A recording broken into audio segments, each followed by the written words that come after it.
Halo semuanya, Assalamualaikum warahmatullahi wabarakatuh. Perkenalkan, nama saya Indah Molina Saputri Sinaga dengan NIM 2005114309. Saya adalah seorang mahasiswa Universitas Riau dengan jurusan Pendidikan Masyarakat Angkatan 2020. Baik, pada kesempatan kali ini saya akan menjelaskan materi mata kuliah Bahasa Indonesia, yaitu materi Hakikat Bahasa. Untuk materi hakikat bahasa ada tiga materi, yaitu pertama pentingnya bahasa, pengertian bahasa, dan ciri-ciri bahasa. Hakikat bahasa. Hakikat bahasa adalah dasar atau kenyataan yang sebenarnya mengenai rangkaian bunyi yang melambangkan pikiran, perasaan, serta sikap. Lalu yang kedua, pentingnya bahasa. Bahasa digunakan untuk berkomunikasi dalam kehidupan sehari-hari. Bahasa mempengaruhi kehidupan manusia karena berkaitan dengan fungsi bahasa itu sendiri yang memiliki arti dalam setiap penggunaannya. Nah, di Indonesia sendiri memiliki banyak sekali bahasa daerah. Untuk itu, untuk dapat memudahkan kita menjalin hubungan sosial ke setiap suku dan provinsi di Indonesia, kita menggunakan satu bahasa persatuan, yakni bahasa Indonesia. Bahasa digunakan untuk berkomunikasi. Untuk itu, sebagai warga negara Indonesia, kita harus menggunakan bahasa Indonesia sesuai dengan PUEB, Pedoman Bahasa Indonesia. Lalu selanjutnya ada fungsi bahasa. Bahasa memiliki arti penting sebagai metode pembelajaran pada lingkup bahasa itu sendiri. Bahasa juga berfungsi sebagai identitas suatu suku atau bangsa karena keunikannya. Karena itu, setiap suku atau bangsa memiliki bahasa yang berbeda.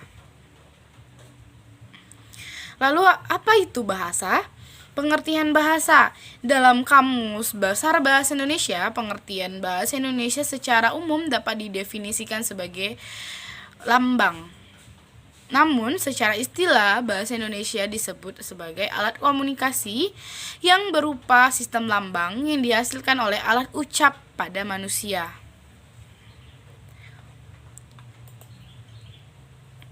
Selanjutnya, bahasa menurut para ahli. Yang pertama, bahasa menurut Nababan. Bahasa itu adalah bagian dari kebudayaan dan bahasalah yang memungkinkan perkembangan kebudayaan. Bahasa juga dapat diartikan sebagai alat untuk berkomunikasi atau menyampaikan yang terlintas dalam hati. Lalu menurut para ahli yang selanjutnya adalah menurut Sojono, bahasa adalah suatu sarana perhubungan rohani yang amat kuat dalam hidup manusia. Lalu selanjutnya, materi yang selanjutnya, apa itu ciri-ciri bahasa? Nah, ciri-ciri bahasa yang pertama adalah bahasa sebagai sistem. Maksudnya, bahasa terdiri dari komponen-komponen teratur dan berdasarkan oleh pola tertentu. Bersistematis, yaitu tersusun oleh polanya.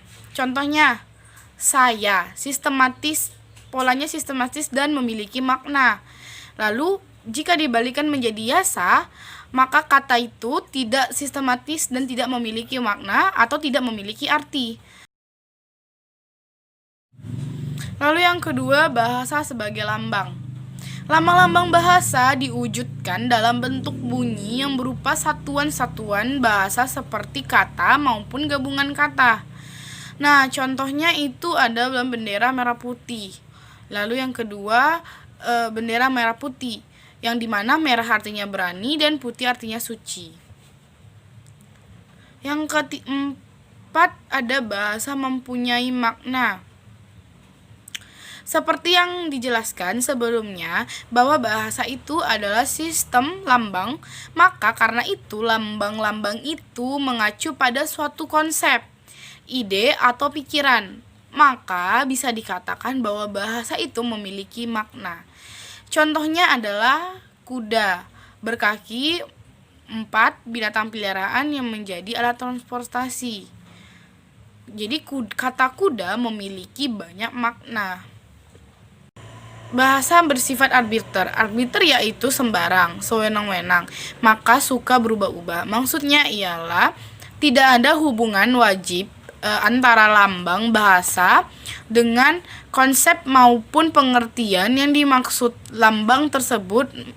Misalnya, kita tidak dapat menjelaskan hubungan antara lambang bunyi cair dengan benda yang dilambangkan, yaitu benda cair yang digunakan. Contohnya, kuda yang disebut oleh orang. Sekian dari saya penjelasan mengenai materi hakikat bahasa. Mohon maaf apabila ada salah. Terima kasih atas perhatiannya. Assalamualaikum warahmatullahi wabarakatuh.